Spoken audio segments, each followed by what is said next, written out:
শারদ উৎসবের প্রাক্কালে রাজ্যের প্রায় 9,90,000 রেশন কার্ডধারী পরিবারের জন্য এক বড় উপহার নিয়ে এলো রাজ্য সরকার। খাদ্য জনসংভরণ দপ্তরের উদ্যোগে এই উৎসব উপলক্ষে প্রত্যেক রেশন কার্ড হোল্ডারকে দেওয়া হবে বিনামূল্যে 1 কেজি চিনি, 2 কেজি ময়দা এবং 500 গ্রাম সুজি। শনিবার এক সাংবাদিক সম্মেলনে দপ্তরের মন্ত্রী সুশান্ত চৌধুরী জানান, গত বছরের মতো এবছরও গোটা অক্টোবর মাস জুড়ে ন্যায্য মূল্যের দোকান থেকে এই সামগ্রী পাওয়া যাবে। তিনি দাবি করেছেন, অতীতে রাজ্যের কোনো সরকারই এরকম ইতিবাচক পদক্ষেপ নেয়নি। মন্ত্রী আশা প্রকাশ করেছেন, এই উদ্যোগকে রাজ্যের মানুষ দুর্গোৎসবের উপহার হিসেবে গ্রহণ করবেন। পাশাপাশি তিনি সমগ্র রাজ্যবাসীকে দুর্গোৎসবের শুভেচ্ছা ও অভিনন্দন জানিয়েছেন।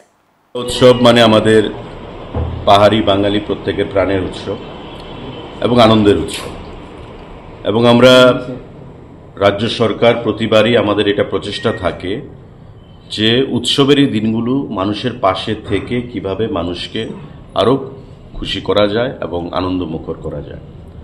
তাই আপনারা নিশ্চয়ই জানেন যে গত বছর থেকে আমরা দুর্গা উৎসবের সময় সারা রাজ্যের যত রেশন কার্ড হোল্ডাররা রয়েছেন, APL, priority group, BPL, Antyodaya, প্রত্যেককে বর্তমানে 9,90,000 রেশন কার্ড হোল্ডার রয়েছেন, তাদের প্রত্যেককে আমরা 1 কেজি চিনি, 2 কেজি ময়দা এবং 500 গ্রাম সুজি বিনামূল্যে আমরা প্রদান করব।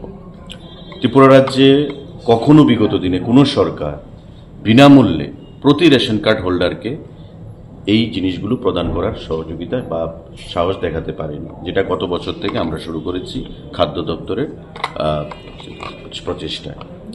গত বছর আমাদের ক্যাশ ক্রেডিট থেকে আমরা খরচ করেছিলাম প্রায় 5,56,00,000 টাকা। এবার আমরা প্রায় 7 কোটি টাকা ব্যয় করে খাদ্য দপ্তরের ক্যাশ ক্রেডিট অ্যাকাউন্ট থেকে সারা রাজ্যের প্রতিটা অংশের মানুষকে উৎসবের এই উপহার আমরা প্রদান করব।